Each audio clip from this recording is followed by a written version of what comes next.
안녕하세요. 위클리 비글 TV입니다. 오늘 준비한 소식은 KFX 분담금을 가지고 장난치다가 결국 항복한 인도네시아입니다. 인도네시아는 2009년 우리나라와 KFX 공동개발 의향서를 체결한 이후 공동개발국으로 KFX 개발 사업에 참여하게 됩니다.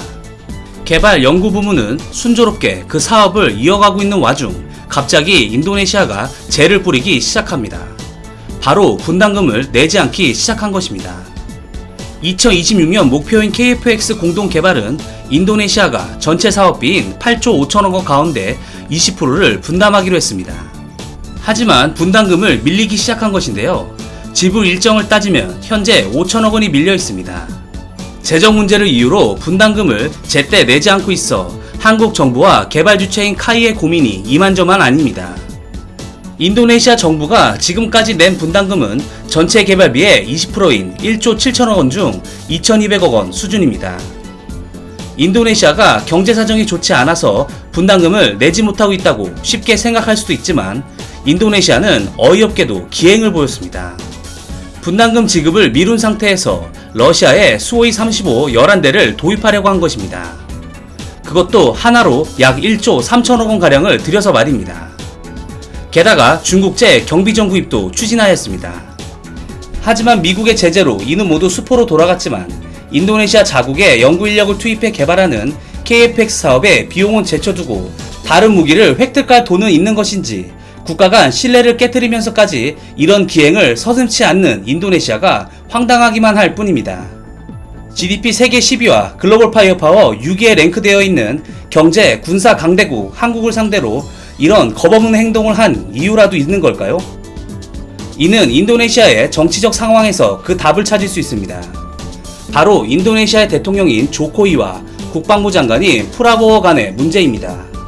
조코이와 정치적 경쟁자인 프라보워는 군 장성 출신으로 조코이와 경쟁한 두 번의 대선에서 46.9%, 44.5%의 득표를 얻으며 근소한 차이로 낙선한 정치적 거물입니다.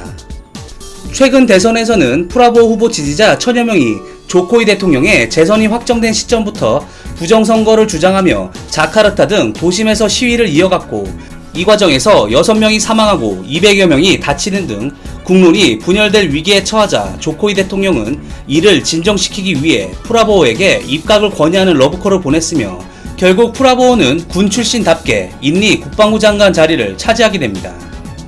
여기서부터 문제가 시작되었습니다. 조코이 대통령의 치적인 IFX 사업과 잠수함 도입 사업이 아주 눈에 가시로 보였던 프라보워 국방부 장관은 러시아와 수호이 35 구매를 협의하고 프랑스와도 전투기 구매를 협의하는 등 기행을 보이기 시작했습니다. 인도네시아 일간지 콤파스에 따르면 프라보워 인도네시아 국방부 장관은 러시아 모스크바를 방문해 세르게이 쇼이구 국방부 장관과 수호이 35 전투기 구매 계약을 논의했다고 발표했습니다. 인도네시아는 지난 2018년 2월 러시아에 1조 3천억 원을 주고 다목적 전투기 수호이 35 11대를 들여오기로 했지만 미국의 러시아 경제 제재와 인도네시아 압박으로 도입 사업이 중단되었습니다. 또한 프랑스 매체 라트리브는 프라보워 장관이 프랑스를 방문해 라팔 전투기 48대 스코르펜급 잠수함 내척 구매 의사를 밝혔다고 보도하기도 하였습니다. 하지만 인도네시아는 엄밀히 말하면 당장 무기를 구매할 능력이 없습니다. 그냥 찔러보기 식으로 기행을 벌이는 것입니다. 그럼 왜 프라보워 장관은 이러한 찔러보기식 기행을 벌인 것일까요? 바로 조코이 대통령을 몰아세우기 위한 자신이 할 수 있는 정치적 공격을 한 것입니다. 즉 조코이 대통령의 치적인 IFX와 잠수함 공동개발 사업을 공격하기 위해서입니다. 조코이는 국론의 분열을 막기 위해 프라보워를 국방부 장관에 임명하고 그에게 국방 업무를 일임하였기 때문에 이를 강력하게 뜯어말릴 힘이 사실상 없었던 것입니다. 조코이가 생각했던 상생의 길이 이런 식으로 자신의 발목을 잡을 줄 몰랐던 것입니다. 또한 얼마 전 오스트리아의 유로파이터 타이푼 중고 구매 의사를 밝히며 프라보워는 기행을 멈추지 않고 있습니다. 오스트리아 일간지 크로네는 지난 6일 클라우디아 탄네 국방부 장관이 자국 공군의 유로파이터 타이푼을 인도네시아에 파는 협상이 진행 중이라고 공식 발표했다고 보도했습니다. 인도네시아의 협상 대상자는 다름 아닌 프라보워 장관입니다. 인도네시아 프라보워 장관은 지난 7월 탄네 장관에게 서한을 보내 유로파이터 타이푼 구매에 관심이 있다는 뜻을 밝힌 바 있었습니다. 오스트리아는 유로파이터 15대를 2020년부터 단계적으로 퇴역할 방침이었습니다. 인도네시아는 이를 구매하려고 하는 것입니다. 하지만 이번에도 진짜인지는 두고 봐야 알겠지만 이런 식의 찔러보기 행보는 인도네시아의 국격을 크게 훼손하는 행위라 정치적 다툼을 떠나 그만둬야 할 행동으로 보입니다. 이러한 인도네시아의 못 믿는 행동과 인도네시아 연구진 철수 등이 겹치며 일각에서는 인도네시아가 KF-X 개발 사업에서 완전히 철수하려고 하는 것이라고 생각했습니다. 그간의 행동을 비춰볼 때 충분히 납득이 갈만하지만 인도네시아는 이미 2,200억 원의 분담금을 낸 상태였습니다. 만약 인도네시아가 지금 손을 뗀다면 그간 한국에 파견한 기술자 100여 명의 인건비를 빼고도 2,200억 원 넘게 손해를 보게 됩니다. 특히 돈으로 환산할 수 없는 국가 신인도 하락이라는 무형의 손실도 불가피할 것입니다. KF-X 사업 계약 파기는 한국에게는 사실 기술적 데미지는 전혀 없고 재정적인 부담만 있으며 오히려 인도네시아 입장에서는 돈 잃고 기술도 못 얻는 악수 중의 악수입니다.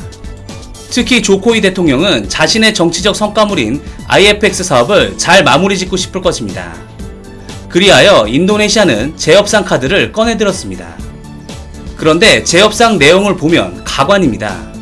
우선 분담금을 20%에서 15% 수준으로 낮춰달라는 것인데 금액을 낮추는 것도 모자라 100% 기술 이전과 IFX의 판매 권한을 달라는 요구를 하였으며 그나마 낮춘 금액도 돈이 아닌 현물로 제공하겠다고 협상에 임했습니다. 그 현물은 한국에서 전혀 필요 없는 CN235 수송기와 천연고무, 파묘 등으로 대체하려고 한 것입니다. 한국 정부로서 이는 절대 받아들일 수 없는 터무니없는 협상 내용이었습니다. 인도네시아가 이렇게 말도 안 되는 협상 카드를 들고 온 이유가 무엇일까요? 바로 50대 생산을 볼모로 잡은 것입니다. 만약 인도네시아가 IFX 50대를 생산하지 않게 된다면 규모의 경제에 따라 결과적으로 한국의 KF-X 단가가 올라가게 돼 한국은 분담금, 단가 상승이라는 두 가지 타격을 입게 될 것으로 판단하고 인도네시아는 이를 볼모로 협상에 임한 것입니다. 황당하기 짝이 그지없는 행동입니다. 하지만 우리 당국은 절대 이 협상안을 받아들이지 않았습니다. 이런 협상안을 받아들일 바에 인도네시아 없이 독자 개발하는 게 더 낫기 때문입니다. 그렇게 협상이 계속되는 와중 KF-X용 시제기 엔진이 지난 6월 카이에 입고되었고 그리고 지난 3일 시제기 조립 과정을 공개하며 KF-X의 순조로운 개발 과정을 전격 공개하였습니다. 말도 안 되는 배짱을 부리고 있던 인도네시아 입장에서 자칫 한국의 강경한 태도로 이번 사업에서 탈퇴당하고 그동안 지불한 2,200억 원과 인건비 그리고 저렴한 비용으로 4.5세대 세미 스텔스 전투기를 도입할 기회를 전부 날려버리게 생긴 것입니다. 속된 말로 똥줄 탄 것입니다. 한국의 기술력을 얕잡아봐도 너무 얕잡아 본 것입니다. 변변한 무기체계 하나도 제대로 개발하지 못하는 기술력을 가진 인도네시아가 판단할 수 없는 계산이었던 것입니다. 결국 인도네시아는 항복을 하였습니다. 기존 20% 분담금에서 18.8%로 0.2% 낮추는 조건에 합의한 것입니다. 인도네시아 현지 언론 자카르 포스트에 따르면 인도네시아의 단일 차관보가 인도네시아의 개발 분담률을 20%에서 15%로 낮추는 재협상을 타진했지만 그 조건에는 합의하지 못했고 18.8%로 일부 하향 조정하였다고 전했습니다. 이에 한국 카이의 재협상 관계자는 인도네시아가 KF-X, IFX 프로젝트 미납금에 대한 5천억 원을 이른 시일 내에 지급하기로 했다고 밝혔습니다. 앞으로 인도네시아가 또 어떤 기행을 보일지 지켜봐야겠지만 이번 일을 교훈삼아 추후 유사 사업 진행 시 좀 더 세밀한 검토와 단호한 행동들이 필요할 것으로 보입니다. 아무튼 성공적인 KF-X 개발을 응원합니다.